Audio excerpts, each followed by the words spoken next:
Okay, so andito tayo sa Trader Joe's sa White Oak sa Encino, California. Okay. Ayan, Trader Joe's. So alam niyo naman, viral ngayon ang Trader Joe's na mga tote bags, saka mga trendy bags. Ayan, so pasok tayo sa loob. Bili tayo ng mga tote bags saka mga fashion bags na sinasabi ng mga Gen Z saka millennials ngayon. So pasok tayo, diretso na tayo dun sa bags. Okay. So ito ay reusable bag ng Trader Joe's. Okay. This is a stand-up tote bag. Ayan, ayan siya. No? So, yun ang design niya. Okay. And then, this is a reusable tote bag na you can use as a laptop bag.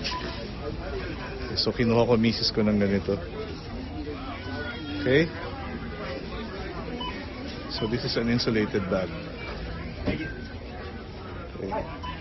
So yan, dami. So buti na stock dito ngayon dito sa Trader Joe's na store dito sa White Oak. Okay, kasi sa mga ibang stores ng Trader Joe's ubos, out of stock talaga. Okay. So bibili tayo niyan,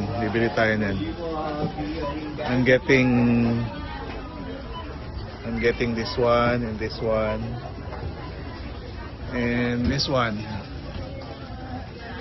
Yan. So, okay. So, pag merong may gusto, please comment on my vlog here and place your orders if you may. Bago magkaubusan.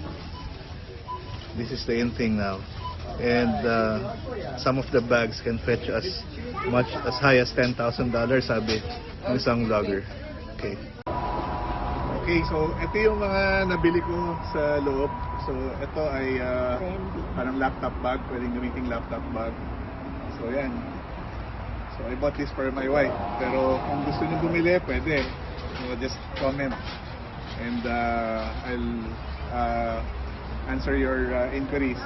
This one naman is pwede siyang fashion bag, pero actually yan, parang ganyan. So viral siya.